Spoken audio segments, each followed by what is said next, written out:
Live from the Culture Lab in ATL. It's time for that Big Facts, Big Bank. What up, Baby J? What up, DJ Scream? I'm here welcoming today the one and only by high demand. Yes, we got him here. David Banner is on Big Facts. David Banner. Hey, can I say something before we start out, man? I want to say how proud I am of all y'all, man. I watched all y'all evolve, bro. You looking good. You down 100, man.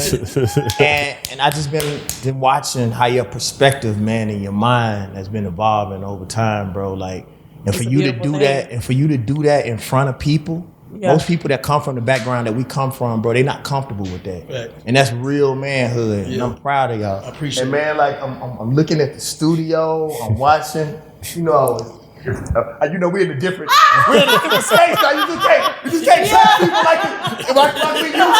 I ain't know if I could, you know what I'm saying? No. Do I have permission to come? Right. Okay. Touch and grab. Right. Yes. I got full permission now. Right. It's on tape. And Scream, you know, bro, me and you have like talks, 2-hour talks, hour talks every time we get an opportunity to about family. It's crazy because this thing went viral about me wanting to be married and I saw that. And children. Bro, have I always not wanted that? Yeah, for sure. And the crazy thing, I put a song out on the God box that said marry me. I've always wanted that, you know what I'm saying? Yeah. And bro, for to watch you all's evolution, and I just want y'all to know what took me so long to come on the show was that I realized that artists have started selling out in a different way that people don't know. Right? People think selling out is selling out to the man or, that has something to do with money. Mm-hmm. But they have reduced artists.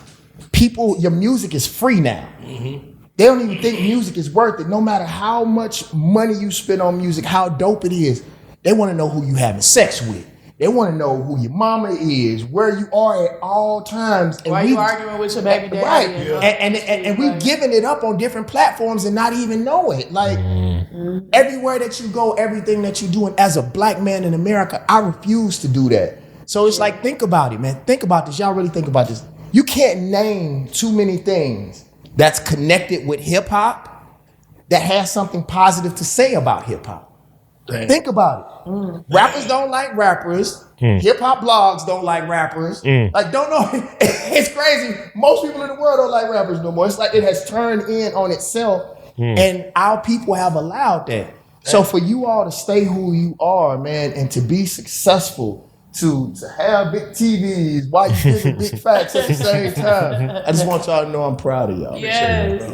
So look, I want to start this off, right, because even though like you're a household name and a worldwide figure and your philanthropy like eminently precedes you, there may be some people out there that aren't familiar with your background and where you come from. So I want you to just talk about how it was like growing up in Jackson as a black boy, black man, because I know a lot of people have seen like different movies like Mississippi Burnings and the likes of that sort, but they don't really know what it was actually like to be down there and experience that in real time. Being in Mississippi was probably the most beautiful thing that could have happened to me in my life. One thing that I tell people all the time is my favorite type of white person on this planet is a white person from Mississippi. All I ever wanted from anybody, black, white, alien, is the truth. Can I say? Of course. Come on, man. It's the truth. Right. And so like in Mississippi, if a white boy don't like you, he'll try to kill you. If the white boy like you, he'll die for you. So at least you know where you stand. Like if a white boy in the hood in Mississippi, you know where he stand though. It ain't no question. And there's certain lines that you don't go across. And I would rather that than you sit next to a white boy for 40 years and then they soaking your pension up and then you retire and you don't have no money and he been smiling in your face for 40 years. You feel me? So like Mississippi was the most beautiful thing in the world because it gave me this harsh truth that some people, especially some white people, didn't see until Trump.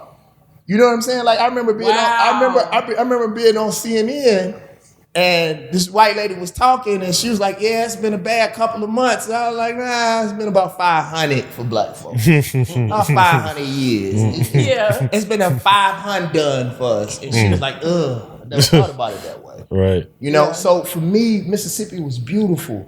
Mississippi taught me about all the things that people front on about the South. People talk all of that stuff, but they want more land. They want healthy food. Look at how they playing with our food. You feel what I'm saying? Now people want to be in Mississippi. They want to be in South Carolina. They want to move to Tulsa, Oklahoma. You know what I'm saying? They want to move like they give us these wrong pictures about Africa, but that's what every continent on this planet is trying to move in and trying to co-opt. All of the places where our people are indigenous, where the most sun is and the most land, the healthiest people, the fine women. You know what I'm saying? What Juvenile say? I like them big fine women. You know what I'm talking about? Yeah. And so it's like Mississippi, and Farrakhan told me this, like Mississippi is, you even look at the Mississippi River running. It's like the Nile River in Africa. Like that's the closest thing that you can get to the motherland.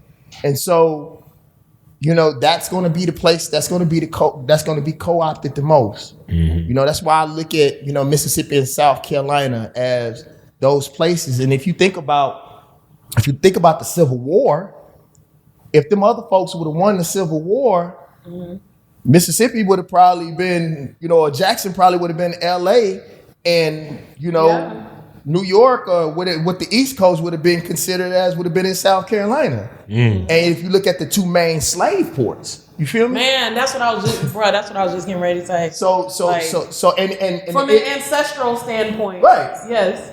Right. And so, you know, for me, unless your parents came from the islands, you gotta give it up to that. Yes. You gotta give it up to that. And I'm so proud that God gave me an opportunity, especially being someone who cares about black people the way that I care about them. And I'll tell you all this. I had to realize something. And it's almost to the contrary of what we talked about before, but I think it's important for me to say. If our people knew how to treat us, and I'm speaking about Big Facts and David Banner, right? If they knew how to treat us, then 9 times out of 10, they would know how to treat themselves. And if they knew how to treat themselves, then they wouldn't need us. So a lot of times we get upset because our people don't understand, but that's why we were sent. And that is part of our job. But not to the point where we put our lives and our legacy in detriment. I learned that from you, sir. Yes. Gotta protect our lives. Big facts, Jack. They gotta start with us. Yeah. We love our people. We love the people, but you gotta take care of yourself or you won't be here to. You play Jesus and wonder why you always end up on the cross. It ain't your job to save the world. You're just supposed to get a message. Yeah. Facts. Big facts. Yeah. Come on, let go, At this point, man, you know, well, we like to pop it on Big Facts too. So before we even get there, man, let them know, like, obviously you had massive amounts of hit records, you know what I'm saying? Like hit records from a production standpoint. I think Did your a name, Negro Heal the World concert? yeah, massive. You know what I'm saying? You've been on the big screen killing it, you know what I'm saying? Award worthy. Fight night. You know what I'm saying? We're gonna get pop into that that for now. sure. Pop it off now. But you know, for everything that all of us have accomplished here, like it's like when you wake up now, like what drives you? Like what's your sense of purpose? What's the next thing? Like what motivates you I now? want to have children, bro. I want a family. I really believe that the reason why we're put on this earth is to replenish God's just replenish God. And I think if we wanted to see God face, it would be all of our faces together. And I believe that I fail if I don't allow my DNA to continue. Like, how am I ever come back? The way that we really come back is through our seed, through our children. You know, and I had this saying, bro, I've chased my dreams so long and so hard that when I finally raised my head, I realized I ran off and left everything else. Yeah. Because think about it, if you got 100%, right? That's all you got is 100%. And you give 90% to your hustle, you're going to be a shitty father. You're going to be a shitty friend. You're going to be a shitty everything else, bro. Yeah. That's why most of the people that we say that we like, you know, basketball players and rappers and all that kind of shit, they assholes because think about it. Most basketball players don't know how to fight because they was always shooting the fucking jump shot. Unless they, was down there getting rebounds or something, and then they got hands. Most of the time they don't know how to be. Most of the time they don't know how to be good fathers and good friends because they were always on the basketball court. Mm-hmm. I was always under a drum machine. I was always hustling. Nobody ever noticed this. Think about my 20-year run, bro. I was producing at a very high level. Think about it. Chris Brown, Maroon 5, Lil Wayne. People don't even talk about that shit. When you put your actual name, David Banner before a beat. Think about that shit, right? Production, my own albums at the level that I was putting out. Got the I don't know if it's still the highest paying deal that wasn't a label deal came to David Banner. So you got to think about me as David Banner, right? Then politics, then acting, then speaking. I never took a break. Yeah. I didn't take a break until I literally had a physical breakdown. And what's crazy about that, people still don't give a fuck. They don't. So what I realized, man, is that you can't make anything your God but God. And I ran so fucking hard that I looked up, bro, and hadn't talked to my friends. And I realized that I had to go apologize to my friends because I used my fame as an excuse for them to be there when I had time. And that's fucked up. Yeah. And because we successful people will play that game with you and smile in front of you, but that shit don't feel good. I didn't have a sustainable relationship. Couldn't. I was always in the studio or on set. And you got to think when you shoot movies, you live in, maybe in Arizona for 2 months. And then I'm in New York for 2 months and New Zealand for 2 or 3 months, depending on how big the production is, right? Right. And then still trying to learn that shit at the same time because we didn't understand the business of the game. So having to learn the business by $1 million mistakes, and bro, I was homeless. I was sleeping in my van when I got my deal. So having to learn that shit at the same time, you got to watch the accountant, and the accountant is with the lawyer, and the lawyer is playing with management, and they all running you in circles. And now we don't have sustainable so-called fame. So it ain't like you're going to get another opportunity at that level to make that mistake the same way so you can even take advantage of it. Yeah. So it's a lot. There's one thing you just said, you were saying about just like planting the seed and everything. It kind of, I be having my mixed opinions about the whole LeBron thing and his son. Like, let your son kind of do his own thing. But do you think that that's how we should do it? Maybe more as black people, like just put our seeds straight in position. Nepotism, as they call it. Hell yeah. Hell yeah. Because every other race of people do it. We the only one. We the only people that don't do it. Yeah. It's so funny that's how they keep it. Right. Yeah. No, you go ahead, bro. Yeah, no, I'm just saying that's how they keep it, right? That's how they keep it by passing it down. You train for this from when you, cause this is what I know. Is that handicapping them? I guess that was my mindset that's at first. Not handicapping them. You had to pass it down. What's in our genes? Yeah. But I don't think, like me personally, not to cut y'all off. I'm sorry. I don't necessarily look at it as a handicap, but I do see where it could be viewed as, what's the word I'm looking for? Like, I don't want to say not giving them a chance to choose their own destiny, but it's kind of like not allowing them to be free. Part of black people's problem is we give ignorant people too many choices. Yep. Like, they don't fucking know nothing. They don't fucking know nothing. You don't know nothing. What you do is, because what ends up happening, think about all of us. My dad was the meanest motherfucker on this planet. 98% of the stuff my dad told me was true. Thank you. He just didn't understand how, because he had been through so much shit. But I see, if people ask me all the time, if you could talk to your dad, what would you tell him? And I would either tell him you right or I'm sorry. Fuck. Like all of that knowledge, all of that information, we usually don't start listening until we about their age, and then we'd have pissed it all away. Fuck all that. See, that's what America tries to get us to do. If that's the case, then the president would be younger. See, America lets us do certain things so that we can stay in these boxes, but they don't do that in the army. They don't do that in the things that mean the most to them. Yep. Will Smith said it the best. He said that it is my job to. He said it's my job to He said I am the bow. My child is the arrow. It is my job to point my child in the right direction. Now, as my child gets older, they have the power to wield the wind, and the wind can take them where they want to go. But I even think about my dad in music. It's like my dad said, boy, you should be a banker. Bro, I was reading in the third grade, I was reading on the junior level, junior and college level. When I was in kindergarten, I could count to 1 million, like easy. And so my dad was like, you're smart, you should be a banker. But he didn't understand until I brought a $70,000 check home from an independent distributor. And until my mama told him, like, that boy make $10 a CD. He get his CDs for $1. He stand on it. I was selling at the time like 7 to 8 to 9 CDs an hour. Yeah. My mom, she did the numbers for my dad and showed my dad he make more money than you. He was like, for real? And so when I brought that $70,000 check home, guess what my dad told me? My dad literally said this.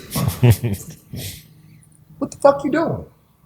Why are you standing here? I was like, what do you mean? He was like, if you make this much money rapping, why the fuck you ain't rapping now? Rap! He was dead serious. And that's the same way we look at our children in video games. T-Pain, the money that T-Pain makes playing video games, he told me, he was like, big bro, I don't even know if I should do this music shit no more. It don't make sense monetarily. I can sit in my house doing something I love and people just want to watch me do it. You'd be a fool if you fucking didn't. You'd be a damn fool. So to answer your question directly, if we have the opportunity to put our children, think about this. If we start here, right, and we make it here, but we get an opportunity to put our children, or at least allow them to start here, why would they want to do something else when they already are right here, right? The problem is, and I actually researched this. I did research on this. The problem is that we take the pain from our children. The pain is what made all of us who we are. Every one of us. You don't take the pain away from the children. You take danger from them. And there's a difference. Like I was just watching this, Kenny Smith was talking about one of the biggest families that's in plumbing. Before any of the children can get any of the higher level money, they got to be a plumber first. And the father told them, you need to know every aspect of plumbing so that if anything happened, then you know how to do it. If the plumbing go out in our bathroom right now, you know how to at least do that. So what you do is you don't take the pain. They got to go through the shit. And if they too lazy to go through the pain, then fuck they little ass. Yeah, they deserve to suffer. Yeah, it ain't for them. I told you the new me. They deserve, even if it's my child. If you a lazy fuck, you deserve it. Your sister gonna get it then. Or some other kid that deserves it. We'll just put something in the contract that said that some of that money gotta revert back to your children, and hopefully they won't be lazy fucks. Is that a little hard? I hope so. Don't take the pain out there. What they say in the Bible, spare the rod, quicken the Regina. Yep, spare the rod, quicken the child to the grave, or spare the rod and what, spoil the child? Yep. You gotta put that rod on their ass. That's frowned upon these days, though. Well, fuck like that. when you, I'm just saying, like even outside, like your kid, that's a number. Your kid can call and say you mentally abusing them. Like them folks come pick your ass up because you get your little ass in there. For being a parent. Like, I've been having nightmares about that. Like these kids different these days, man. Well, the kids are different because we allow other people to raise our children. See, think about this. We are some of the few people on this planet who allow the same people. I say this, and I say this about religion. I say this about business. They didn't want you on earth. Why would they give you the key to heaven? The thing that makes a powerful America is family. So why would they let you build a good family? They did everything in slavery to keep you away from a family. Think about that. That was the main thing that they did. So why would they let you really raise your kids? Yeah. Right? So if your kid depends more on the system than they do on you, then who controls your children? The system. The system. This shit not hard. What the system is though? Oh, come on, man. America. I'm saying what you feel like the system stand on? White supremacy. It's easy. In which way? And just making sure that white people stay in a position of power and are able to control resources, things, and people. So do you think they deliberately tear down powerful black men? Oh, of course. Why wouldn't they? They always have. I don't talk about things I think about. Just go look up COINTELPRO. What is it called? COINTELPRO. Like the government did it. Like you can go right now and look at files, and the government will send it to you. Patrice Lumumba's family sent me a whole government file that was released by the American government talking about all the things that they did to Patrice Lumumba. That's one of the reasons why they don't want us to read certain books.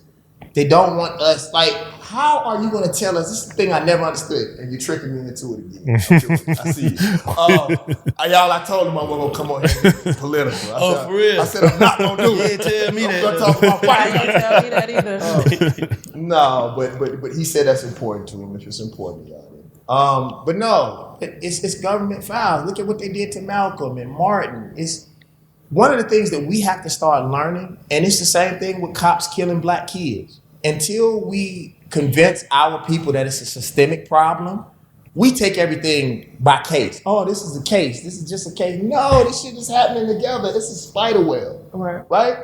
But what I'll tell y'all is this, man. I am at a point in my life where I don't even think about white people. I don't think about nothing but us. We spend so much time focused on other people that all we got to do, just think about this. I say this all the time. If everybody right now that tuned in to Big Facts went to davidbanner.com right now and bought anything, I got something from $1 to $250. If everybody, how many followers y'all got about approximately? Couple 100,000 social media, but more, collectively, damn near a million collectively. Yeah. So if everybody paid $1, I could make a movie with $1 million.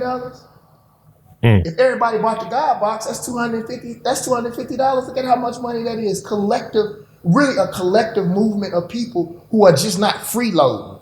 Most people just want our information, and we got to go to sponsors in order to get our money. But you getting it directly from us. How dare people want music and you give all of your money to Spotify? I spent $1.5 million on positive rap music. Don't nobody give a fuck about that shit. They get their money to Apple. And think about it. We give it to tech companies. I wouldn't even be as emotional if we would give it to music companies. Most of these companies, music is the last thing that they care about. Go on Apple page. That's the thing black folks care about the most. And then you gonna give your money to people who don't give a fuck? What you mean? You say that music is the thing that they care about the least. Think about it. They sell computers. Yeah. And technology. Right. Yeah. But y'all running the money over there to Apple. Right. And they don't even give a fuck about But we give all of our money, and music means the world to black folks. Yeah.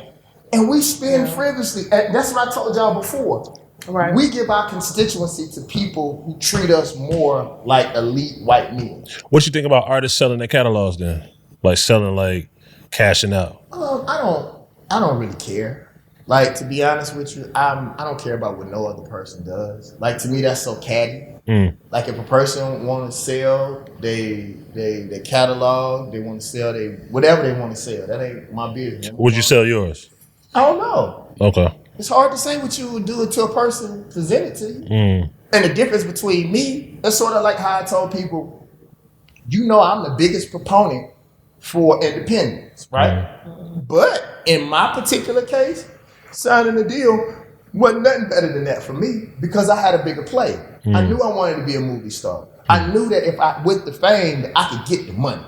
Money ain't never been no problem to me. Like, money like leaves on trees. That's why I dress the way that I do. That's why I act the way that I do.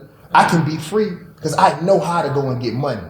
I don't always like to do some of the things that I have to do in order to get money. But the truth is, I know what people want from me. I knew that folks would go like Missouri Slim. And I could do that without feeling like my soul was being split because I'm acting. Yeah. But like that's what the fuck we come from. Mm-hmm. Right. You know, and some of that stuff wasn't on that page. That came from my uncle.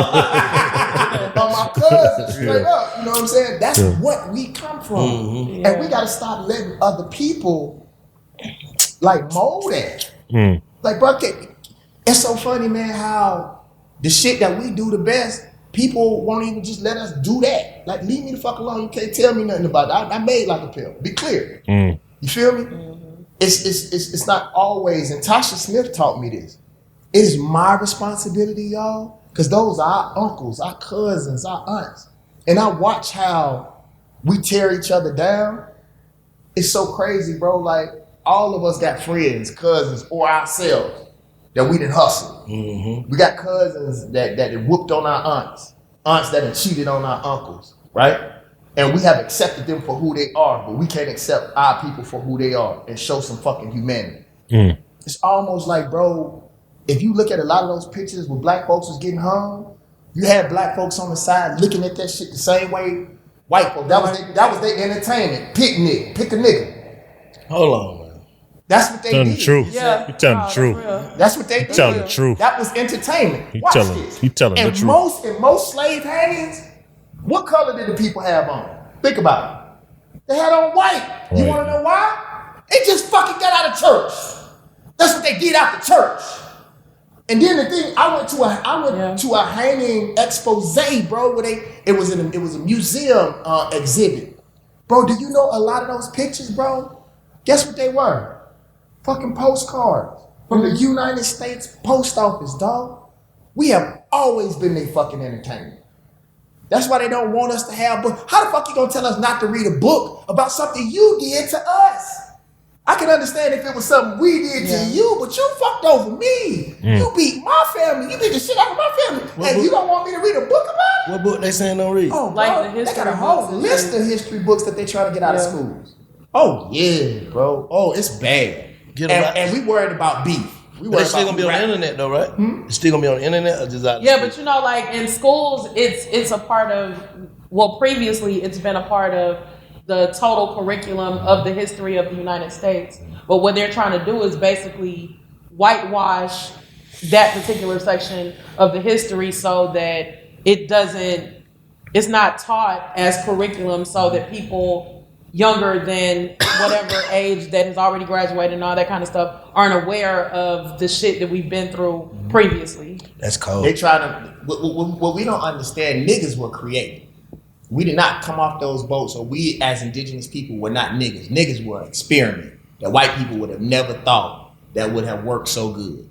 Niggas is just like crackers, bro. It ain't nothing but ignorant motherfuckers, bro. And in our cases, it's not ignorance because we chose to. It was ignorance because it was kept away from us. You would hang from a tree if you knew how to read. You feel what I'm saying? Because knowledge is true freedom.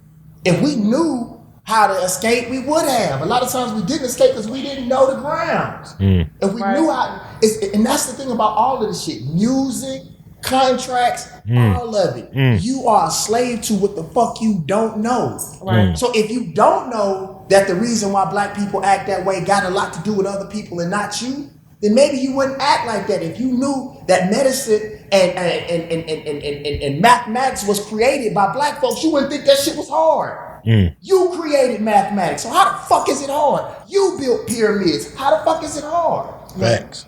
You know? Nah, them big old facts. Hey, so let me ask you something. And I heard you quoting out the Bible, like, so how accurate do you think the Bible is, if it came from them too? Oh man, I'm not gonna get off of the black folks in the Bible. No, sir. I'm learning. No, sir. Say less. You leave black folks Nikes and their religion alone. Don't talk about no Nikes. I'm just trying to figure it out. But I will tell you this though. Go ahead. I will tell you this. Why would you trust a man that didn't love you on earth to giving you the key to heaven? Why would you trust the youngest race on this planet about God? We were the one that taught them about monotheism. That's the end of it. Like, why would we? If you are going to say that you something, then if you care about God, God is supposed to be the thing that matters the most. then why don't you go and read the original script and not how they translate it? White people have never touched anything on this planet and not corrupted, and they will tell you that. History shows you that. Their history shows you. Anywhere they touch, they have totally decimated the culture of those people. So you come from God, directly from God. Even from a biblical standpoint, when they were looking for Jesus, they went to find Jesus in the middle of a bunch of black folks. Right. Yeah. So Jesus looked like you. So why would you go to a white person to find out something that you are? I'm not saying that Christianity is not the way. That's not my place. But what I will say is that God is omnipotent. God is everything. How dare you let somebody who have taken everything from you give you the key to God? Right. And I will say this. I know Regina telling me to stop. Dude, think about this. Drop the mic, bro. Think about this. I'm dead serious. Drop the mic, Think man. about this, bro. You preaching. Think about this. Black people ran this earth. Mm-hmm. Indigenous people ran this earth. Whatever you want to say, we are Moors. We argue over the things that don't matter. Yeah. Like whatever we are, African, whatever you say we are, we ran this whole earth.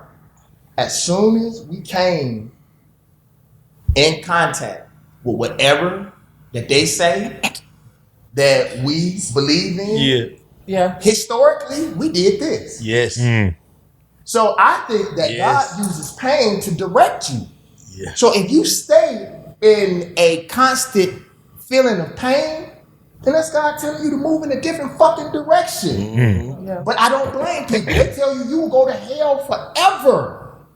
God made you a sentient thinking being. Mm-hmm. So if God wants you to challenge him or her or it, or you'd be like a fucking dog. Wouldn't be no need. You'd just be programmed like a computer. Yeah. But like it ain't right and it don't feel right. I'll show y'all this and then I'm gonna move on. Yeah, because I got a question I need to ask you. Watch this. Well, I got a follow up to that. When little bitty kids, I believe that the closest thing to God are children and our elders. Yeah, right? I agree. And I'm just asking a question. I agree. I'm David Banner's not answering this. I'm just asking. What do children do when they go to church? Cry. And what else? Sleep. Man. They're closest to God. So why wouldn't they pay attention? Well, whatever. I'm not saying nothing. I'm just asking a question. I said it. What's your question? No, let him follow up and then I got another question. All right. Fight night on Peacock. Tune in. Yeah, make sure y'all go get that shit now. was Hey, incredible. I'm gonna say like, where you think we come from originally? Like, just people, humanity. Where you think humanity come from? So this is what I think. This is my opinion. I think that we all came from one place that's closest to the sun. And as we wandered away from that place, the further we went towards cold areas, think about it, we evolved. God made us to evolve. So that's when we started mutating.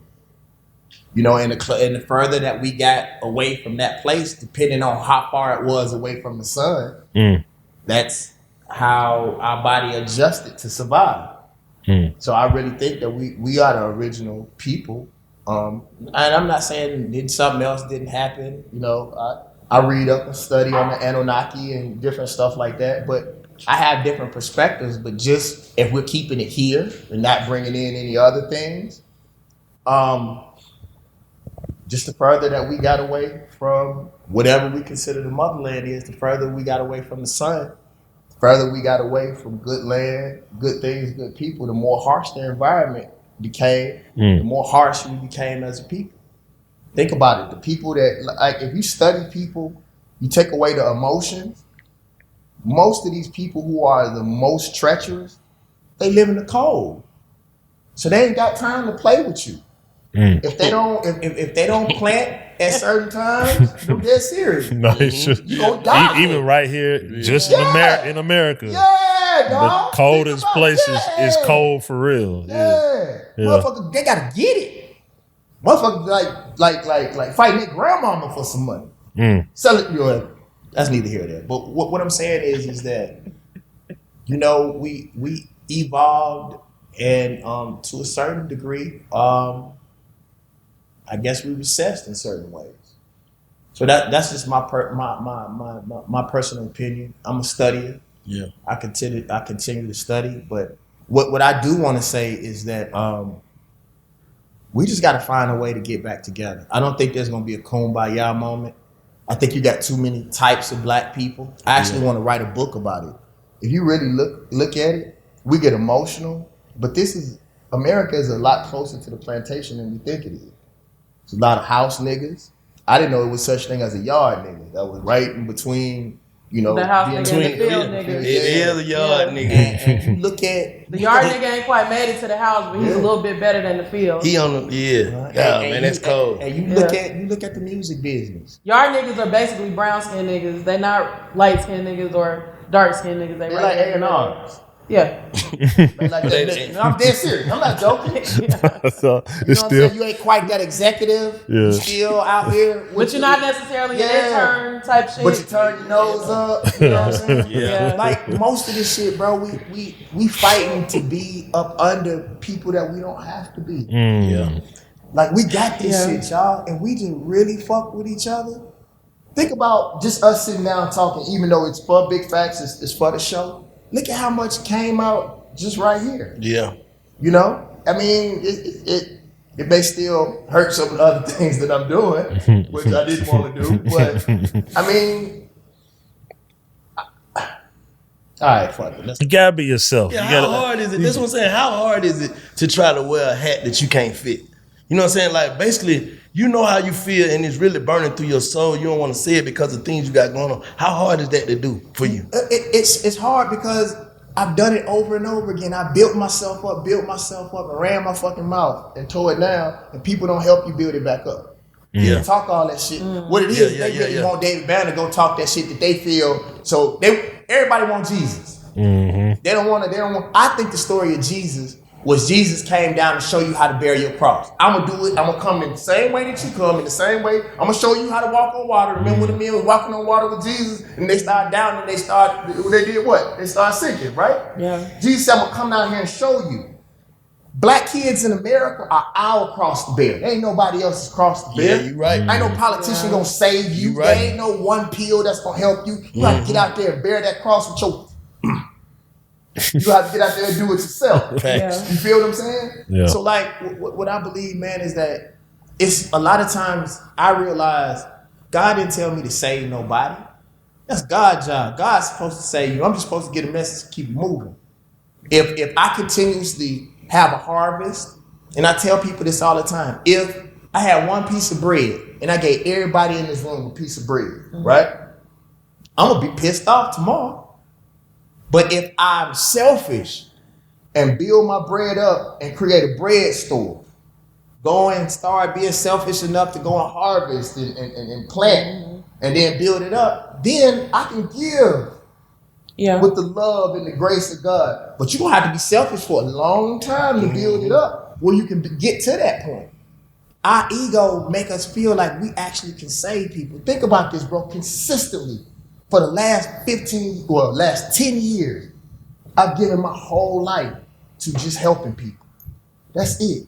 And I've used music to get me in a position where I can help people. And then I give everything. And I'm by myself and have to build it up myself. We done had them conversations. You know me. Motherfucker ain't came and checked on me when I was down, when I was fucked up. No matter how I done helped hundreds of thousands of people. Ain't nobody fucking helped me when I was down.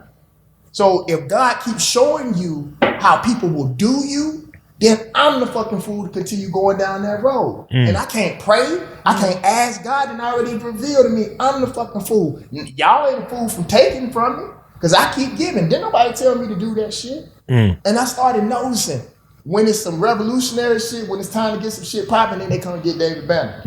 I got a very specific friend who makes millions and millions of dollars, and I had to tell him, I was like, bro, call me when Disney called me. You don't just got to call me when it's time to get out on the streets.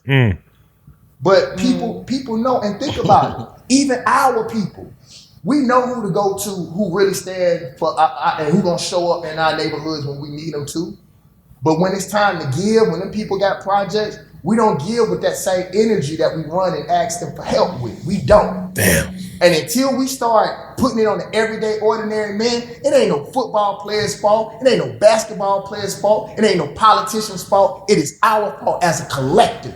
Yeah. And until the everyday average person realizes their responsibility, it's easy for you to tell this man who's sitting over here on big facts that he should get half of his check for something, but you got 50 cents and you won't give a fucking quarter.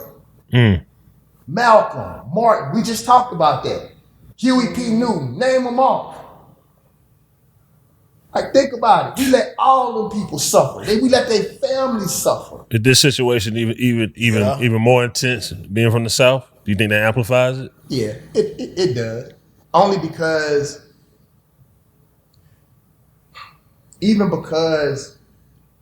we still have those thought processes on us.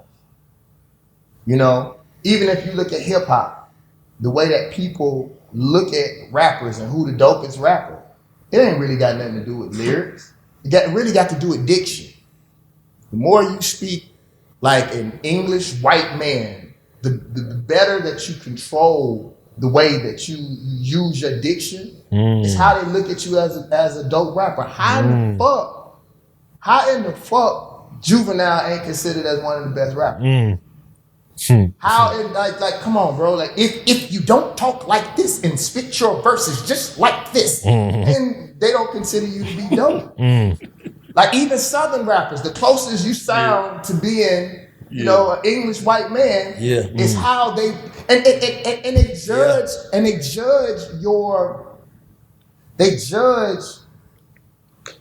judge you even by lines that don't even fucking exist.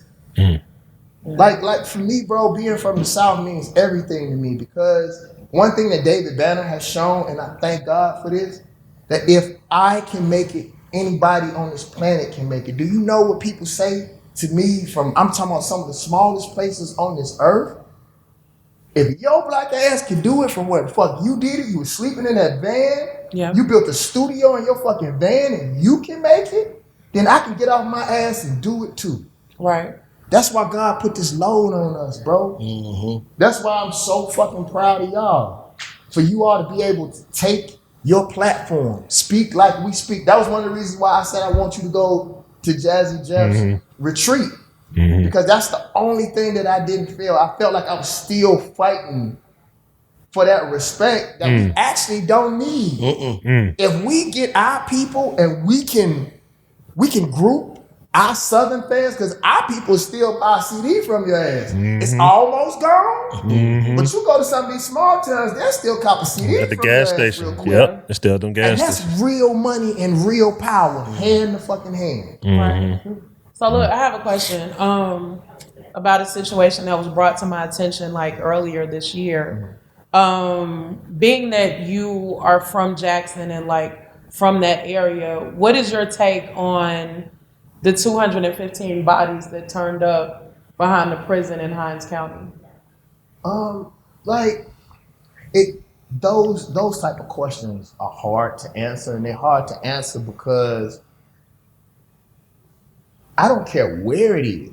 If it's 250 black bodies, dead people, you know I care. Right. Everybody knows the answer to that. If you know me, you already know the answer. And what ends up happening is you have to be careful what you say, because now, especially when I say in hip hop news, people are looking for you to say one thing to get a small sound bite from. Right. I wouldn't be sitting. The reason why I'm sitting here is because you know I care. Right. And the fact that it's from Mississippi or happening in Mississippi, I got it tattooed on my back. I care 1,000 more. Right. But the problem is what is the everyday average person willing to do? Right. Because every time I run and put myself on that cross and say, let's go, but real revolution comes from the street up. Right. The only thing that we supposed to be is a mouthpiece for what the streets really feel. And the streets have access to us and give us opportunity. And the way that they show us that they care is they are constituents with us. And so we are going to make sure that you're powerful so that when we need you, then we can use you, but we don't do that no more. Nah, these niggas will leave you out here, man, that you get crucified and get gone on. And then call you stupid. That nigga dumb as fuck, bro. Talk about the people are supposed to be essentially the foundation. Talk about you because you don't show up, but then when you do show up and you get crucified, be like, man, that nigga was stupid. Yeah, you right. You right. Bro, I give you the greatest example of that, and I'm gonna directly answer your question. People tell you, don't cap. Well, then if I don't cap, then you don't know what the fuck I'm doing. And then you turn around and say I ain't doing shit. So I gotta cap. If I don't cap some, then you ain't gonna know what the fuck I'm doing. Because I've always been silent with the shit that I do. Right. But then you turn around and be like, well, I'm the reason why this happened. I'm the reason why this happened. I'm the reason why. And think about this. We talked about this. From high school, dog, have I not been the same person? Yeah. I was revolutionary in high school. I was SGA president at Southern University. Yeah. I told the motherfuckers at Southern, they said, why you don't wear a tie? Because I wouldn't wear a tie. I said, don't you think there's been enough ropes around black folks' neck? They left me alone. Crooked letters. Wasn't that revolutionary? Yeah, exactly. For sure. Like a pimp. For sure. Look at that video. Cut the music off. We ran the Ku Klux Klan out of Mississippi. I threw the Confederate flag back at the motherfucking crowd. I still love my queens, but bitches hit me to the game. Cadillac on 22. God, I know that we pimp. God, I know that we wrong. God, I know I should talk about more in all of my songs. I know that kids are listening. I know I'm here for a mission, but it's so hard to get them. The 22-inch rims don't glisten. Yep. Yeah. I said, and it was crazy because Rolling Stone said this was the dopest line of the year. They said, I'm from a place where a flag means more than me. I didn't even mean it to be that dope. But now that I'm older, I look at the young men and be like, fuck, that's hard as shit. I'm from a place where a flag means more than me. Nah, that real shit. The Confederate flag, you know that means racism. And I'm at a point in my life now, white boy, wear your Confederate flag. That's because if you think about it, that there is another aspect as it pertains to their culture. Yeah. Put it on your truck, put it on your drawers, but that shit means death to me. And so if you're gonna use it as a symbol of a synthesis of people, of a conglomerate of people, that shit means death to me. It means racism. It means slavery to me. It shouldn't be a state flag. It shouldn't represent nothing but your racist white Your ass. personal beliefs. Yes, exactly. Yeah. And I ain't got no problem because if I want to wear my red, black, and green, Right. that shouldn't be a problem. And I'm gonna tell you what happened. When I started making those flags for the boxing, I don't know what I would do if I saw a white boy burn my flag. So I said, if I want them to respect my flag and what my flag stands on, even though my flag doesn't directly affect them, we haven't done anything to them, but still, I have to give a human that type of respect. You just keep your shit over there in your yard. That's all I ask. I hope I answered your question. You did. Well, to a certain extent, but What else do you want out of it? Nah, I don't want anything else. I was just thinking like because just like for She me basically like saying, what you want to do about this shit? nah, it's not like that too. But it's just like for me like on a personal level, like I know when I heard the shit. Shout out to my brother T. Lewis. As soon as I heard it, like my first thought was like I hit him like okay, so if I was to come down there and like try to figure out like what was going on and try to put together like an informational piece and this and that blah blah blah like how like what'll be the best way to do it, and then like he was telling me like the shit down there is so deep, like you got to be careful where you poke around at type shit. Well, this is what I tell you, baby. Part of the problem is I don't think most people, I'm the type of person, I want to do something. me too. I really, really want to do something. Yeah. I want to do something. I can't say I want to do something. I'm sick of all this fucking talking. That's one of the reasons why I stopped my podcast. Because I think it's too many niggas talking. And motherfuckers want to talk about shit they know they don't know nothing about. It could be a fucking nuclear, it could be a nuclear explosion. And then everybody want to talk about just nuclear, whatever the fuck they don't know what they talking about. Like everybody talking about shit, like stay in your lane. Whatever your lane is, be a genius at your lane, but everybody talking. And I honestly think we are at war. Now ain't the time to fucking be talking. If you wasn't prepared, that's what I was telling you, bro. Haven't I not been talking about the same shit? for 10, 15 years. 20. Yeah. Motherfuckers that didn't listen back then, they're not gonna listen now. What's their biggest weapon? Huh? We at war. What's their biggest weapon against us? Oh, they Ourselves.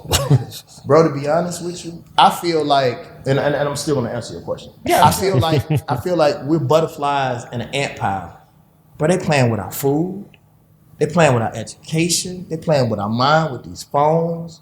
Bro, it's so much now. And the problem is that it's hard for us to even identify, who really on our side. Cause a lot of these niggas is bigger crackers than any white boy you ever seen. Especially the niggas that are in position. And the thing is that you got different type of Negroes, bro.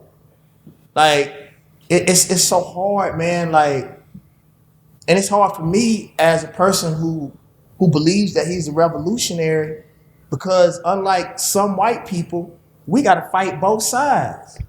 We gotta fight niggas and crackers at the same level too. Yeah. At least white people. Worse. At least white people can agree on the fact that we black people or indigenous people in general reproduce at a rate that if white people don't do something, they gonna die. Mm-hmm. So they can at least agree on, okay, we can have, me and you can fight later on, but we know that we against them, right? Yeah. Mm-hmm. A lot of us don't even know that we at war. And so it's hard for you to fight, like totally fight for somebody who 9 times out of 10 look at you as a bigger enemy. So let me ask you this real quick, not to cut you off. Big facts. Do you feel like most niggas that are in positions of power are puppets? I don't know, because what I also realize is all niggas, all of them are not, I'm not gonna say smart enough, they're not enlightened enough to even know that they're wrong. Some people were raised, they family, think about it. Our parents, and this is a harsh reality, I know, Regina, this is a harsh reality, but most of our parents would get along gang niggas. Because if they wasn't, they'd be dead. They'd be hanging from a tree somewhere. Yeah. So most of us, we just ended up listening to hip hop, or we bumped into something that's what hip hop did for me.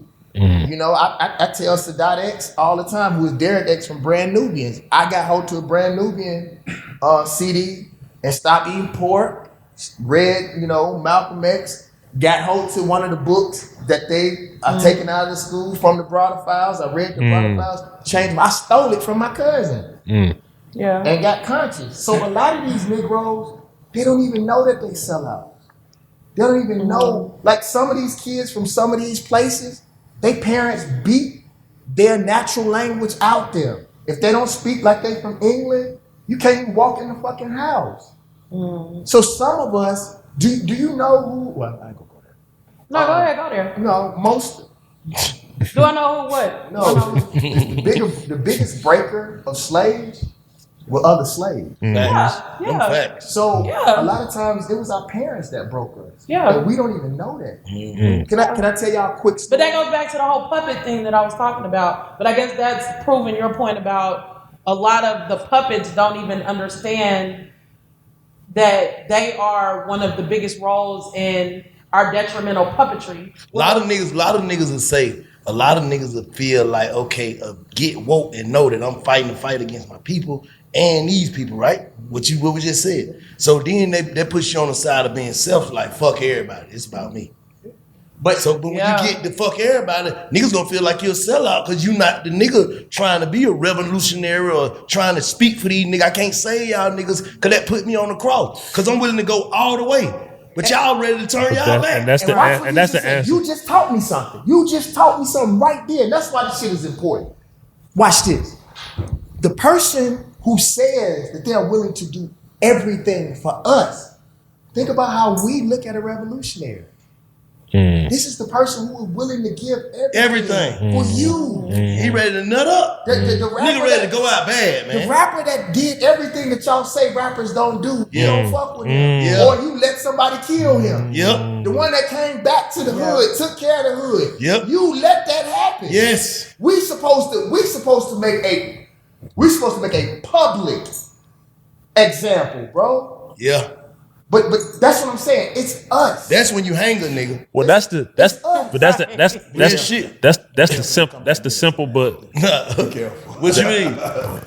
Take it out. No, you take that part out. All right. Because with media right Timestamp. now, Cash out there. I'm just telling Say you less. what I know that they'll do to us. Say less. Yeah. And y'all, I'm gonna be real with you. I had to learn this. Ego makes you want to tell everything that you know. Some shit ain't to say. Right. You can't say everything in public, and that's part of the problem. Right. How the fuck? Right. Like, if y'all notice, I had one of the top black lectures in the United States, period. But you never see any video from any of my lectures. Because what if we came up with the answer? Yeah. Ku Klux Klan ain't on Instagram. Right. The government is conspiring against our children. That ain't on Facebook Or YouTube. So why do we want to do it in public? That shit's stupid. If you really, really got a plan, and we really about to get some money, you ain't gonna tell everybody. Hell no, you ain't tell nobody. That's what I'm saying. Yeah. So if we really, that's what I'm saying, y'all. It got to be a small group of us who really about moving and really about. Because one of the things that I don't like that we do, if you really study most of these cats, look at what they do. They tell you what they gonna do. They say it in their music. They say it in their action. They say it in who they marry. I see what you love. Yep. Like most of these politicians, look at who they were before they needed your vote. They didn't give a fuck about black folks. Yeah. I'm not emotional about that shit. I don't care if it's an alien. Do y'all know some of the most revolutionary people in history negotiated with the Klan? The Klan didn't want black folks in America, and some black folks didn't want to be in America. So if you willing to give $3 million for me to get a boat, for me to go back to Africa, and I don't want to be in this bitch either, we can talk. Sign me up. We can talk, Jack. right. So it ain't about Democrats or Republicans. I don't give a fuck about neither one of them. Right wing, left wing, they part of the same fucking bird. And I'll say something I haven't said nowhere. Do y'all know how many people are running for president and vice president, but they only allow you to see 2 debate? What if the Green Party got the fucking real plan? But we don't research. And if we really want to do something about politics, why don't we find somebody and be like, okay, This who we want. I really like Big Crit. Yeah. I really like what that boy stand for. Yeah. He has historically, let's all pool our money together. Because to me, politicians, Ain't nothing but the money. if you ain't investing money, you're just doing a whole bunch of talk. Same thing I say about music. Let's raise Crit. Let's raise him in a way, and he come from our environment. Because some politicians, not all of them, some just don't know no better. They ain't never been broke. So they don't really know how to properly understand what the fuck. Most of them ain't about shit. But I'm just saying. So why not, if we really care about since black people are so vested all of a sudden in politics, why not build your own person and get behind them? That makes all the sense right there. That makes all the sense. Name one Democrat in recent history that got passed anywhere without black folks. Became none of them. Not even when you black. Say what you gonna do for your own people. Come on now. I'm not telling you what to do. All I'm telling you to do is think. I say that after our election. I don't care what you think about me. Just think. And make sure that you tune in to Peacock and watch Fight Night. Make sure we keep that support rolling. Like the nigga on that Boys in the Hood shit message. But all that is the answer to your question. Like What? you said, what is the system? All of this is the system. Nah, we the got music industry has a system. Politics has a system. America has a system. It's various systems within one system, and they are created. You said what? You said what? You said what? They killed Missouri Slim anyway, didn't Nah, but I will tell y'all, man, it's a harsh reality, man, to be a black man in America that care. You know, that's what I realized, is that I thought, coming from the streets, coming from the environment that I came from, I really thought that I didn't give a fuck. And when I got money, it gave me the space to see how much I really do care. I love black people with everything that I got in my body. I love where I'm from with everything in my body. And what I had to realize is that My therapist told me this. My therapist said, you always talking about the people, the people, the people. He said, when you the people, you black, I realize I don't treat myself well. And part of what I do is I project it on other people and try to help other people to make me feel better about myself. When and the real truth is people treat you the way you treat yourself. Think about the rappers who treat people like shit. Like dog shit. Ain't that the ones we play their music the most? Yeah. And some of their music is dope. But most of it is more of a mentality. I got more than you. You ain't shit. They really treating you like white people treat you. Elite white people. Think about this. And I got a little bit myself. But think about how most entertainers that are black, they don't even sell themselves.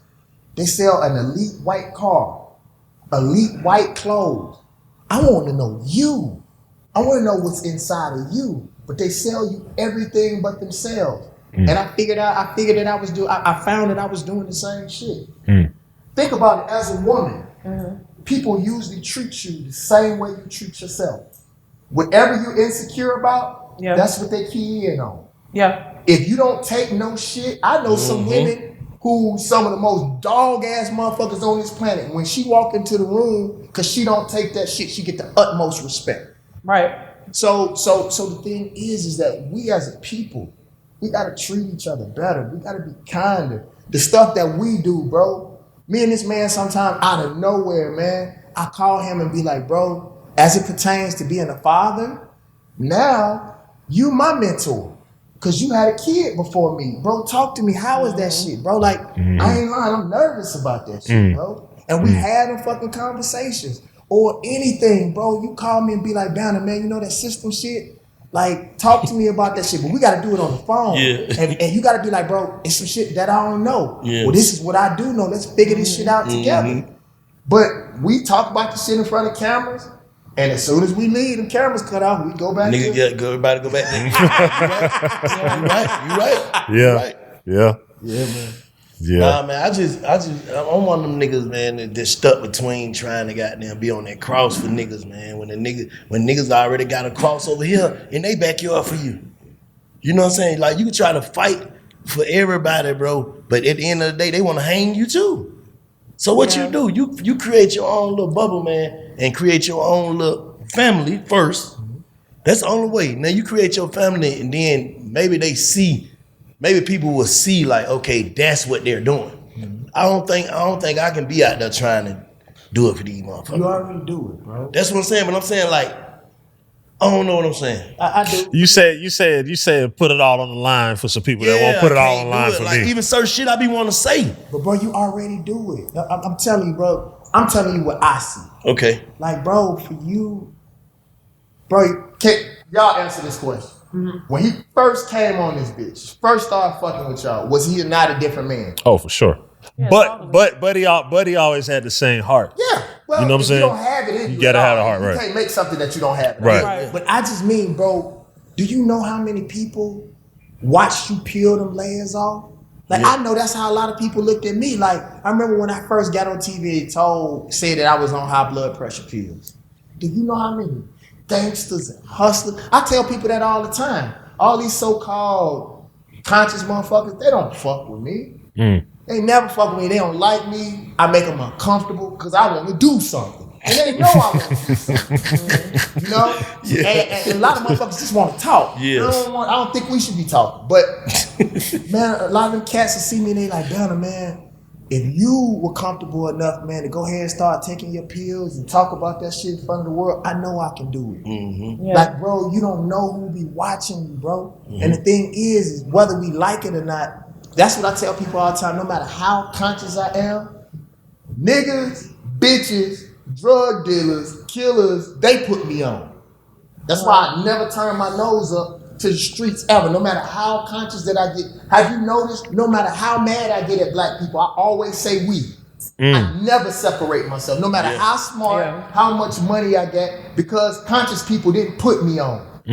Rippity, rappity niggas, as much as I like rippity rapping all the time, them niggas don't fuck with me. No matter how dope my song is, no matter how dope Death of a Pop Star, no matter how dope Cricket is, no matter how dope the God Box is. Yeah. Motherfuckers don't give a fuck Because the about people who that are shit. listening to Like a Pimp and Might Get You. That's why I'm here. Play.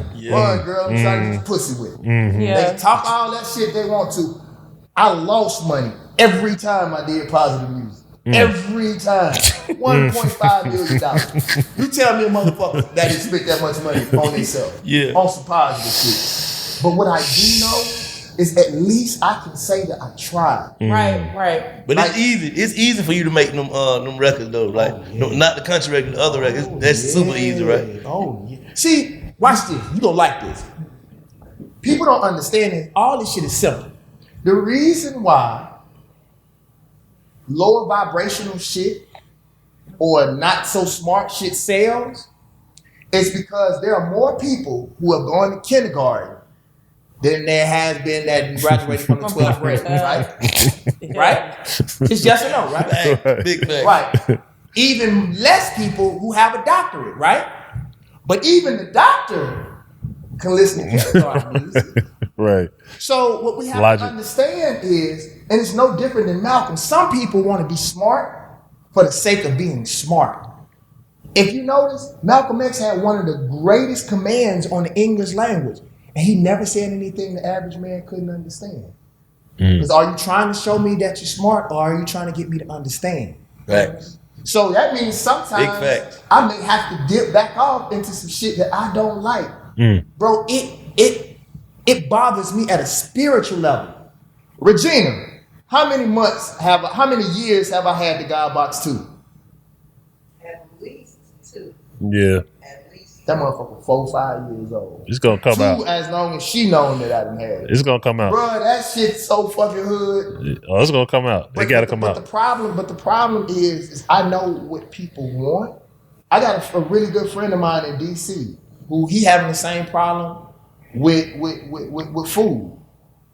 Like he cooks fried food. That's what he's known for. But he eats, now that he's been conscious, now he don't eat like that. But he know what people want.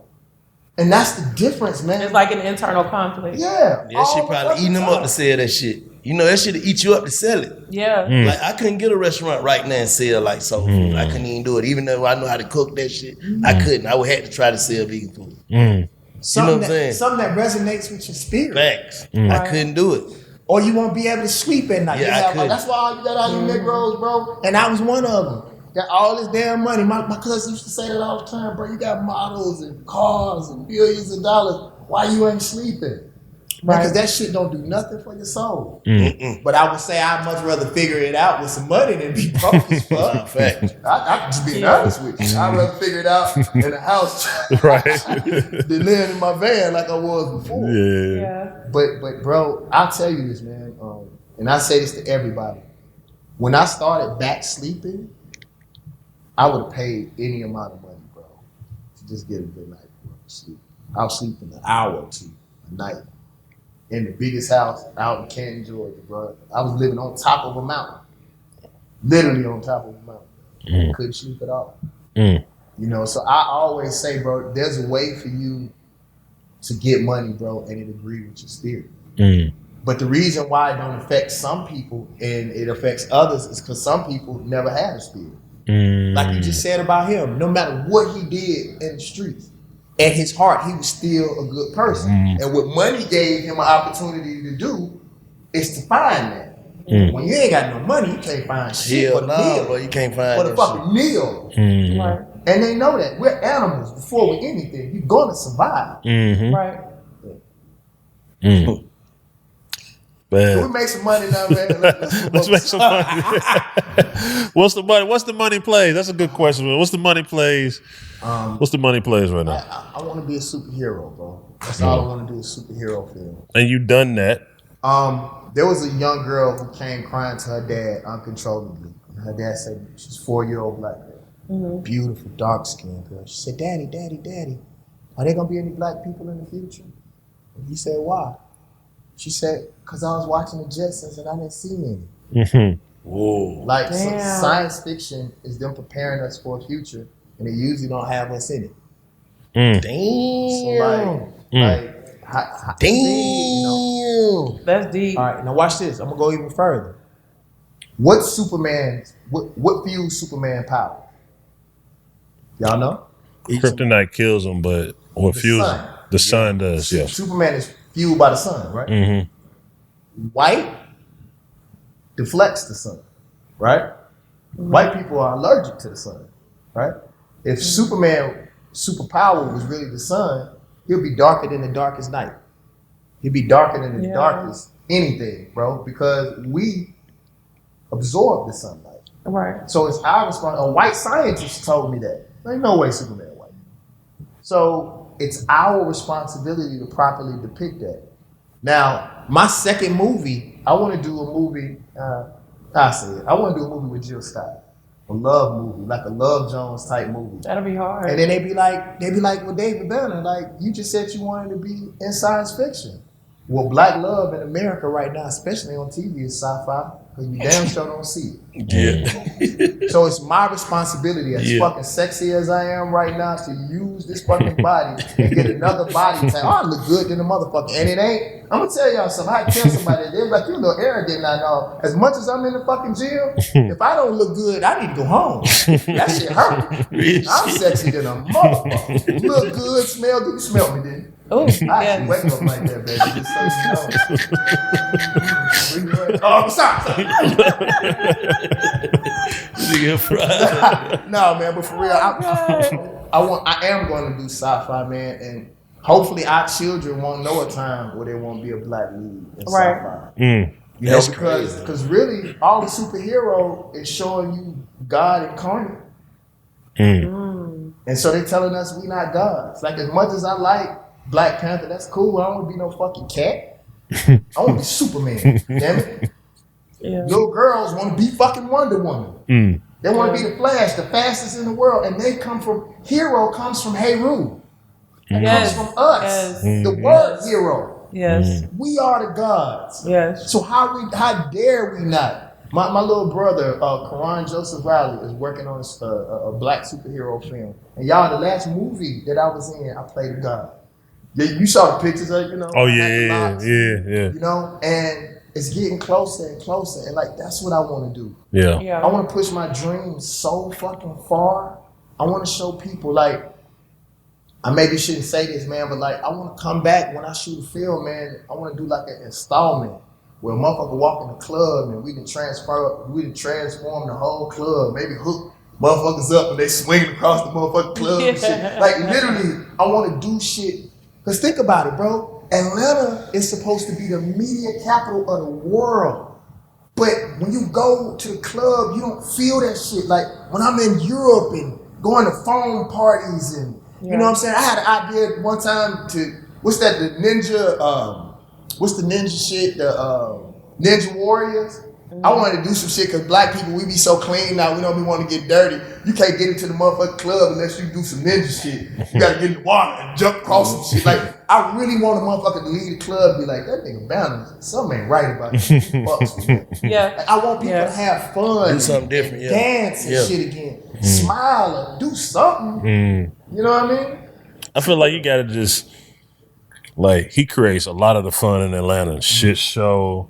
He put me down with the Miguel Wilson shit the other day. You know what I'm saying? You just got to find the communities now and have your own fun with like-minded people. You know what I'm saying? Because a lot of people don't know nothing but sit down. Not those people, but sit down and blow a hookah. That's all they know. But we going to do it, y'all. And again, I want to tell y'all, man, before we end this, man, how proud I am of y'all. And I wouldn't have got into much political shit if it wasn't for y'all. But I actually waited to come on the show because I really didn't know what I wanted to say. For a while, I had lost myself. I didn't know really what my basis was anymore because, man, I had given so much. Like, no lie, think about this, man. Think about how, and we talked about this in the beginning of the show, people don't talk about the level of producer I am. Bro, I've produced Quincy Jones before. People don't talk about that shit, bro. Why you think that? I think sometimes when you got people, like, let's say, I think there's no way for you to talk about a top 5 and not put Ice Cube in it. I just think there's no way for you to do that. Like, that dude went from one coast, conquered one coast, Right. went all the way to another coast. Got their producers, then conquered that shit again. Like A living legend. right, like Yeah. but I think what happens with black folks is when they see that you all right and other shit. I even give a greater example. Damn, I ain't never thought about it. How in the fuck is Outkast considered one of the top artists out of any genre of music, and you don't say they're the best rap group? They gotta be the best rap group if you consider them to be the best in rock and country and all that kind of shit. I say that a But lot. you gonna chump them? I say as that a far lot. as it's concerned as rappers? I say that a lot. You can't do that. Yeah. How you gonna say that this level is higher than this level, and then you just gonna not say that he knocked this first? Yeah, it don't Yeah. make sense. That don't make sense to me. But anyway, Yeah. So I look at it from the standpoint of people see that I got so much other shit going on. Oh, he'll be all right. Mm. But what I noticed as Southerners, we too nice. Mm-hmm. We never really went and took our spot. We too kind. Like the West Coast when it took their shit, bro. Mm. Yeah. Like we still don't have that proper film depiction yet of what we do right now. I'm gonna tell you what I think it is about South niggas, bro. Niggas just feel like shit, we finna just get our paper. They don't want to get into the Politics. other side of it. You know what I'm saying? This shit come from, they started this shit up north. West had it, we got it. We finna milk the money out of this shit.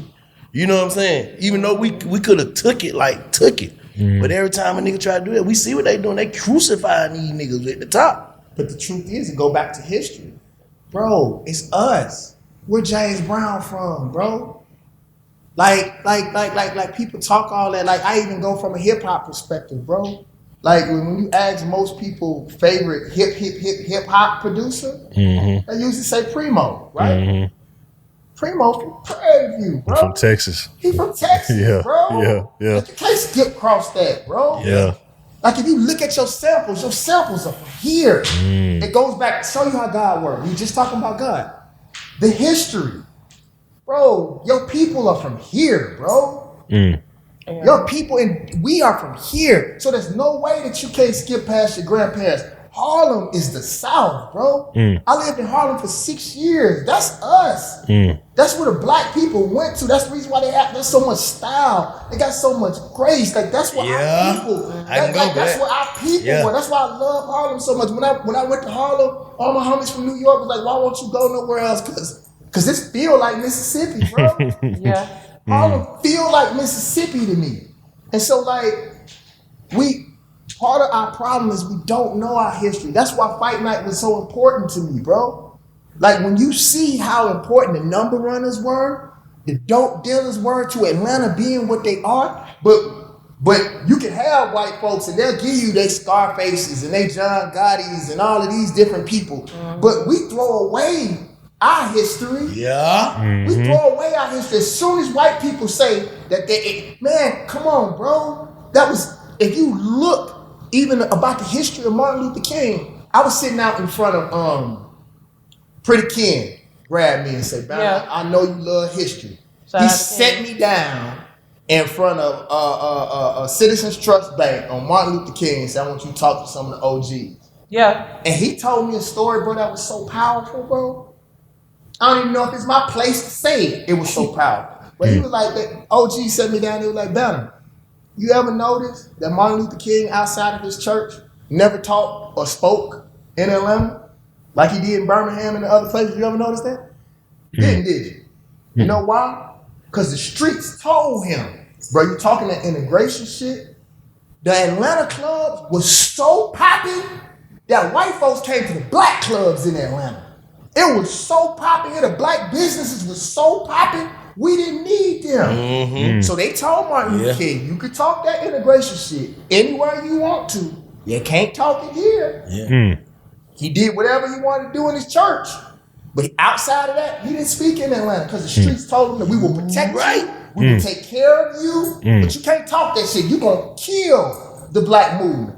And Martin Luther King didn't notice it till right before he died. When he told Harry Belafonte, "I think I've integrated my people into a burning house." Yes. Yes. So all you got to do, the problem is that we don't study. We don't care nothing about our history, bro. Yeah. I will say this. There is no way in the hell You should go to any of these towns where you got legacy artists and not hear history. When you go to LA, you hear Drake.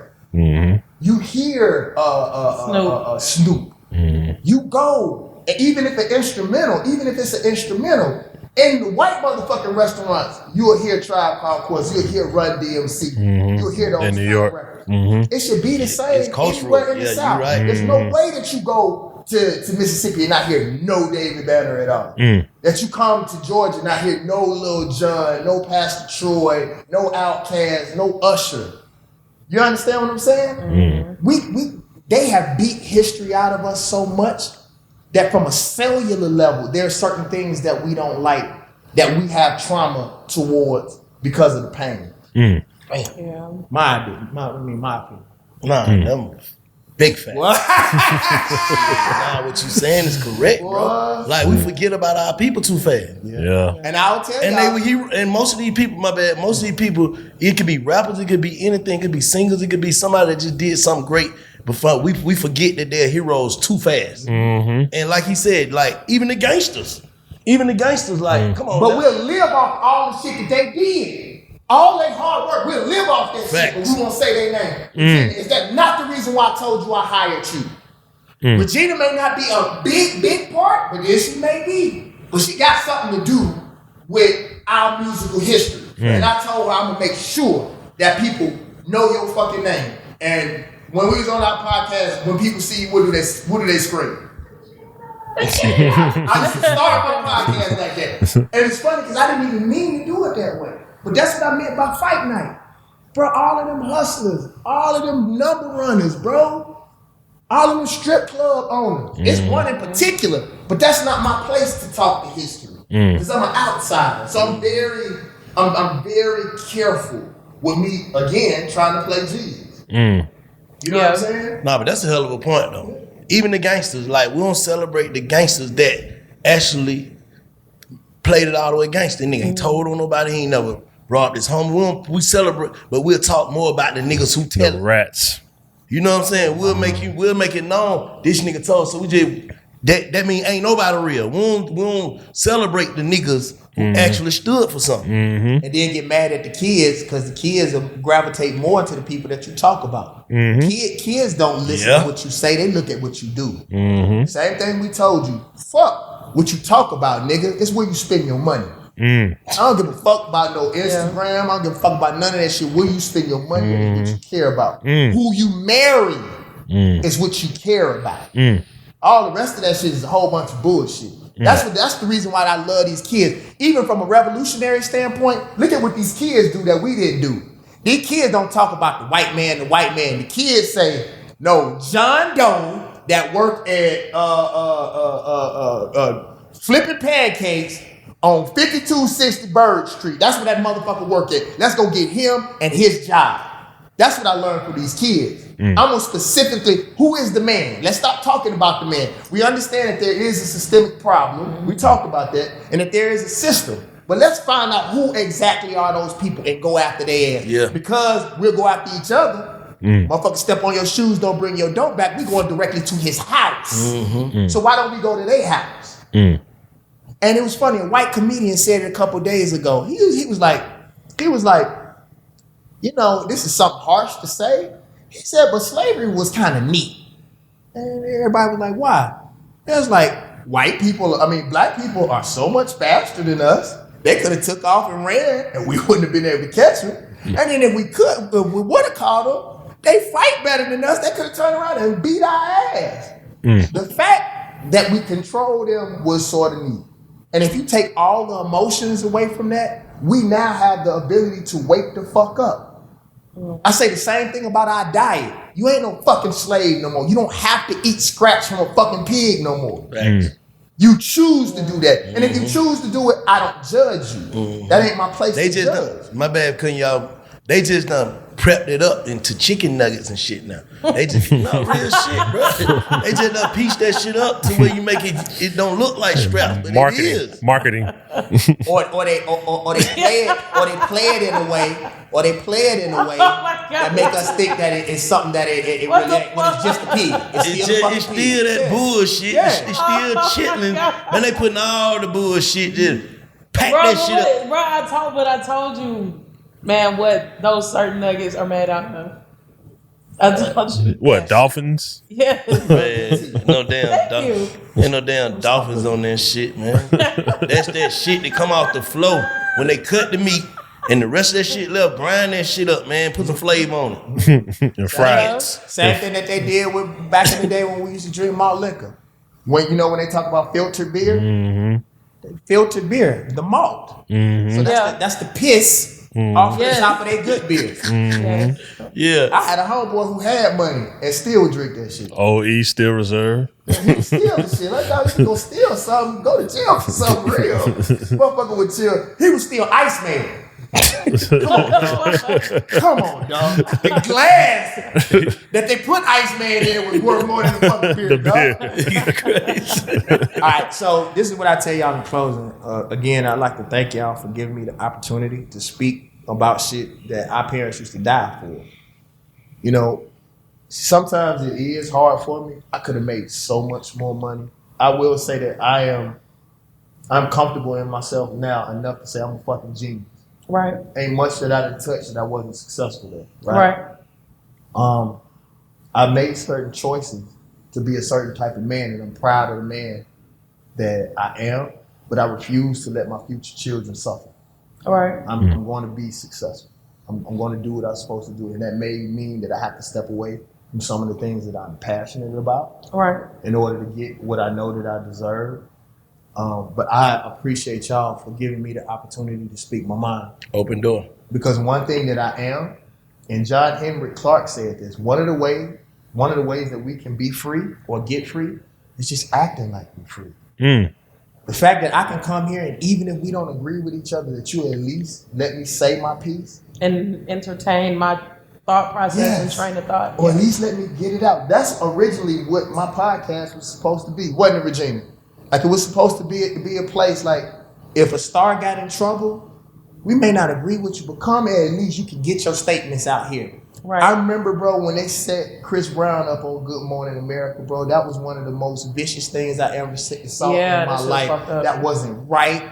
It wasn't. And I don't believe that people have many places where they can come and just be themselves. And I'm going to say this, you know, and I mean this, and I'm not just going to fight night because of what it did for me. But, you know, they try to get us to play pimps, hustlers, and dope dealers and all that kind of shit in movies because they think that we're going to make these people caricatures and of our culture. But it is my responsibility because I come from that shit is to give them humanity. One thing about Mo Slim, people felt good about Mo Slim, but they knew he wasn't a fucking joke. Bitch, I don't give a fuck where you get it. Get it out your ass. That's my cousin. For fucking real. He say that all the time. Bitch, get it out your ass. I don't give a fuck where you get it from. And he back to. See, they try to play us with all this power and like a motherfucker mean all the time. Most of the killers that I know, the coolest niggas in the world. Except they go from 1 to 1 million. And it ain't no fucking middle ground. It is my responsibility because I love culture so much that if I'm gonna play the pimp, that's the reason why people felt Mo Slim so fucking much. It's because I am going to give my people humanity. Or I'm not going to do this shit. Y'all, I'm going to leave y'all with this. This shit hurt me so bad. Although I come from that environment, it is still my responsibility to study. Do you agree? Yes, sir. So I went and researched some of the most notorious pimps, especially some from the Midwest, because that's where my character was from. Right. Y'all, this shit hurt me so bad, bro. And I don't get emotional much, but this made me emotional.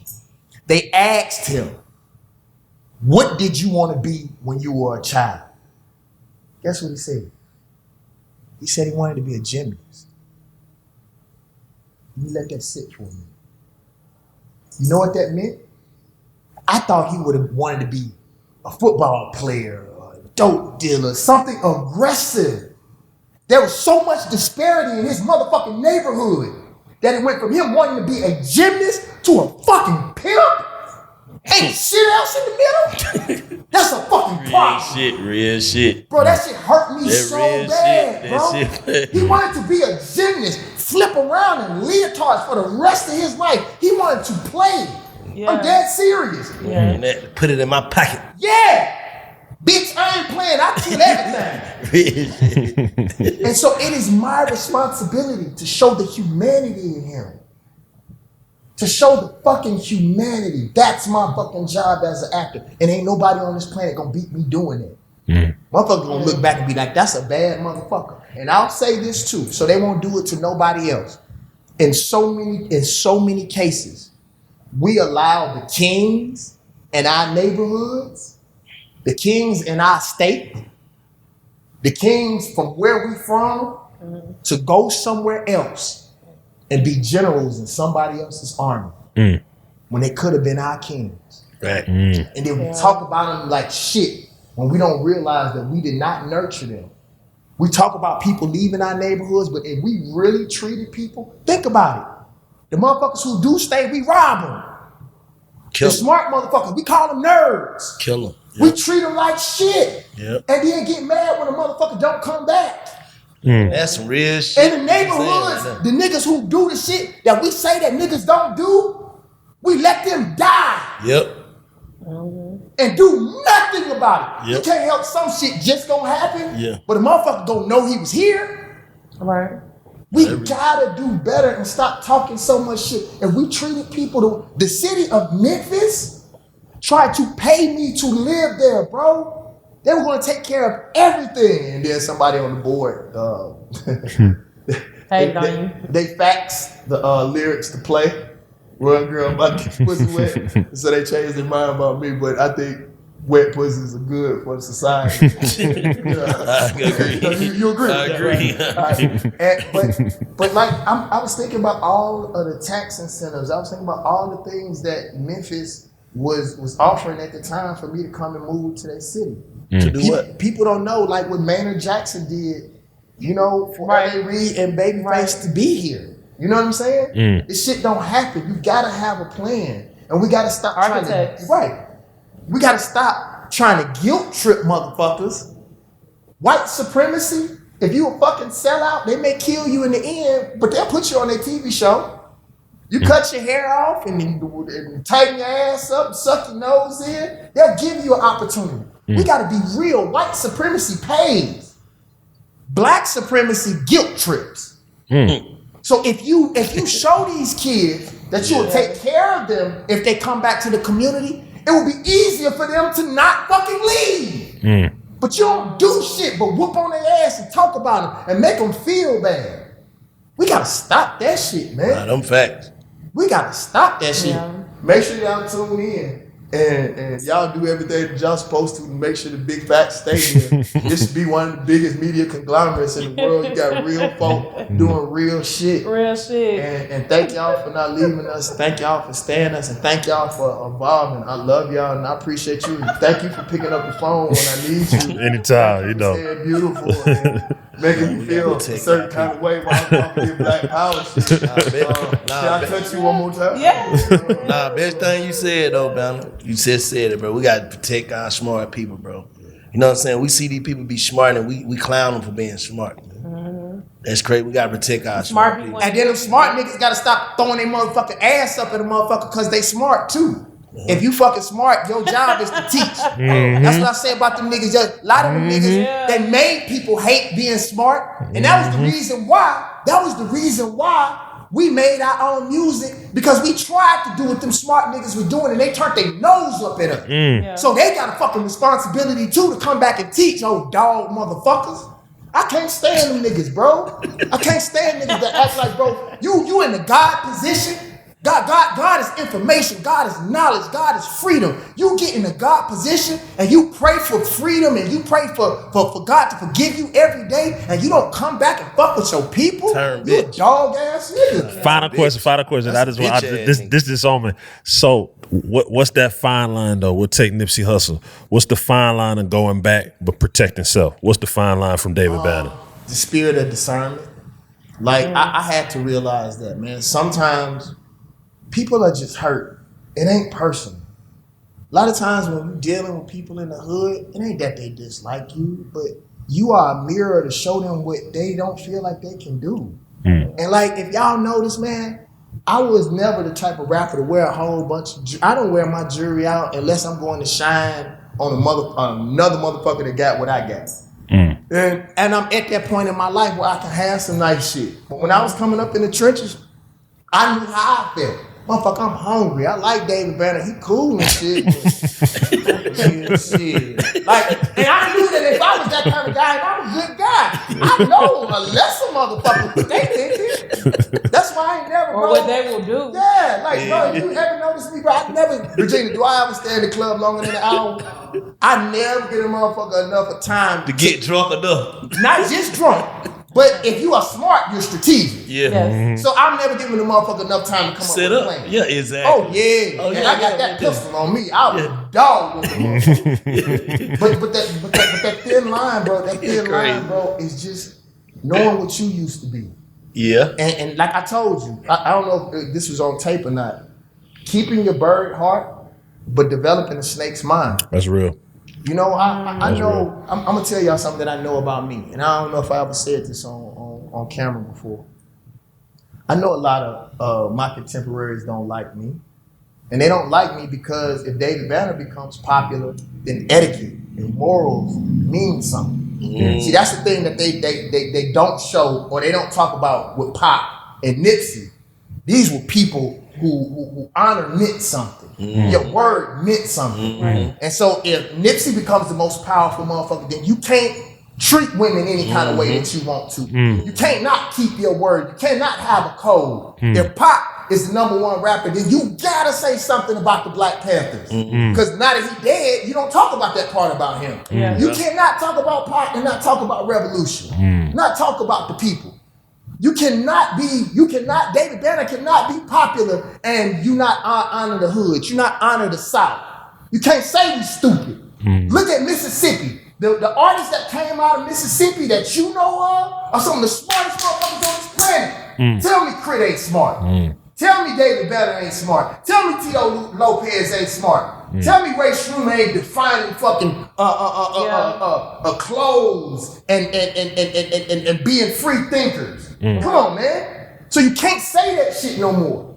But what they want is they want an unadulterated with no morals and no values. So then they can do anything with our music, and it's not his fault because he doesn't know any better. And I never criticized the rapper because most rappers told you what they were. There was one female rapper in particular that I respect her so much because she told you who she was in the beginning, and she never faltered for that. And then people, once she became a multi-millionaire, was like, oh, I don't believe. No, she said, this is who the fuck I am. And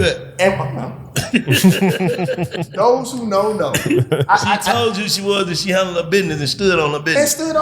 Yeah, you gotta respect that. I fucking respect that. Yeah, now you got to. That is the reason why I'll say in closing, if y'all ever notice, all the stuff that I did with Katrina, all the stuff that I did, bro, it was maybe Ninth Wonder, Erykah Badu, Talib Kweli. The rest of it was all gangster rappers. Like, there's somebody in particular who's probably the South's second favorite gangster rapper. He brought me $10,000, $20,000 a day, but I don't want nobody to know. He said, I know if you have it, it's gonna get to the people. He said, but I don't need no fame for doing the right thing. Anything that I've ever done for the streets, anything I've ever done for the community came through gangster rap. I'll never forget this in my life, bro, and I hope you don't mind me telling this story, bro. And I'll end with this.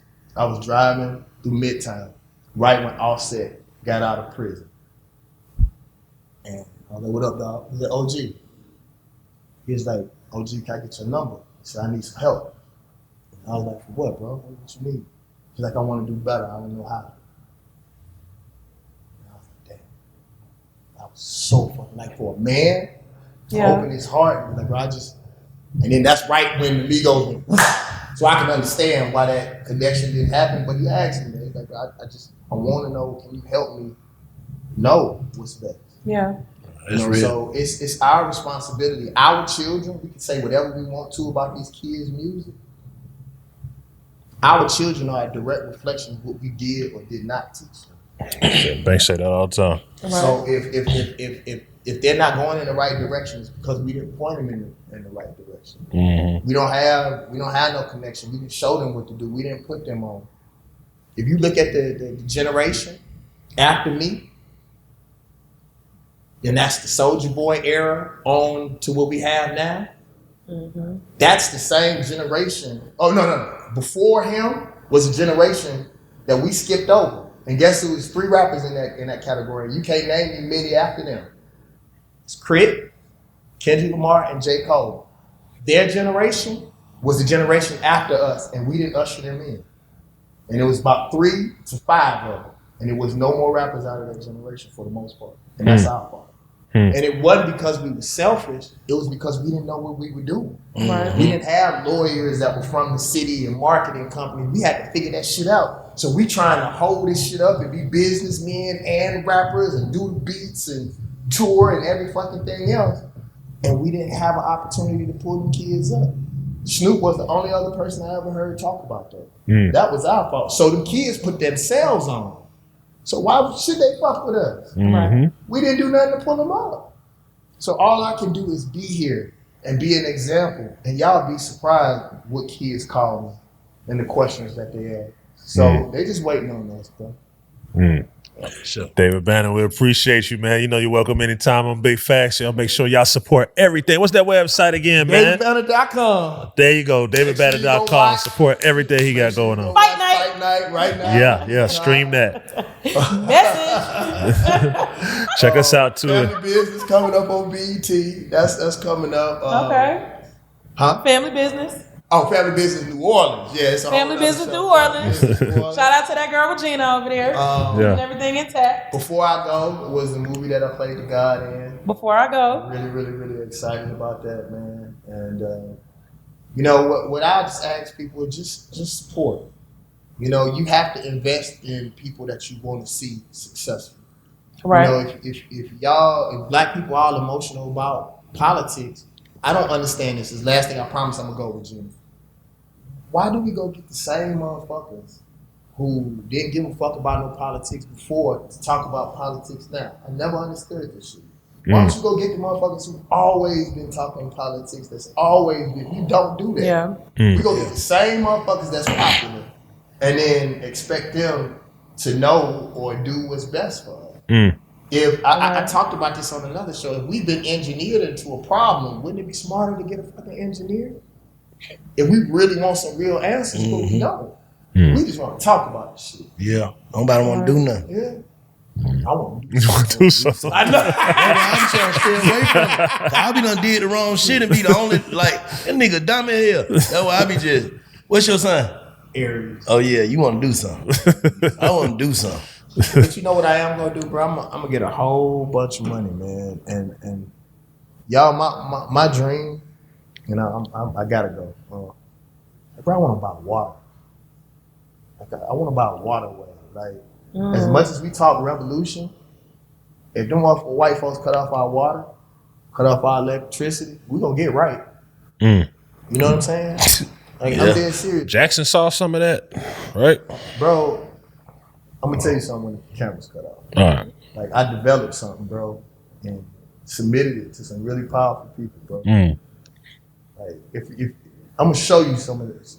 Hey, Regina, can you pull up that water thing for him? You got that? The water proposal? Bro, like no bullshit. I'll say this and then I'm gonna shut up. I really, really believe that my talents and my ability to think is being wasted. Yeah. And bro, I really think that I can help do some things that can help change the world. And Derek Grace said it one time. Derek Grace said, could you imagine David Banner with $1 billion or millions of dollars at his access with whatever we think about that we could really do it? And we wouldn't have to go to nobody else. You know? And that's the reason why I was telling you that I gotta be more quiet Because look at what level I'm getting to. And you know them folks, like as much as black people think that you get some credit or some money being revolutionary, you don't. Them motherfuckers scare me, bro. And I finally break my way through them doors, and then I start popping that shit again. And then if y'all notice, I slowly disappear. You even said it at the beginning of the show. You was like, now, make sure that you don't go disappear again. Yeah. And you don't think I'll be trying? The motherfuckers be like, yeah, they did it to me on Instagram. It's like, okay, with your hot ass. It was a time, you remember a time, every time I spoke, 78,000, whatever, you know what I'm saying, engagement. That shit went down to 300. You know? But you know, what it taught me and what God has shown me is that means we have to build our own technology and our own platform. We gotta stop, you know, giving our power to other people and then be surprised because they do the same thing every time. Right. I look at America as a snake. And why is that?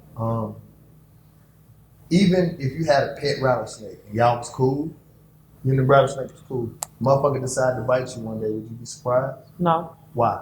Because it's still a snake. Exactly. Historically, the people have always been snakes. Are there some good snakes? Yeah. The black snake for a farmer may be the best snake on this fucking planet. Maybe the best animal on this planet. Keeps the rats out and all kind of good shit, right? But like Muhammad Ali said, when you see a black snake, if it's out amongst a whole bunch of other snakes, you're not gonna be like, ooh, that black snake. No, you're like, fuck all them snakes.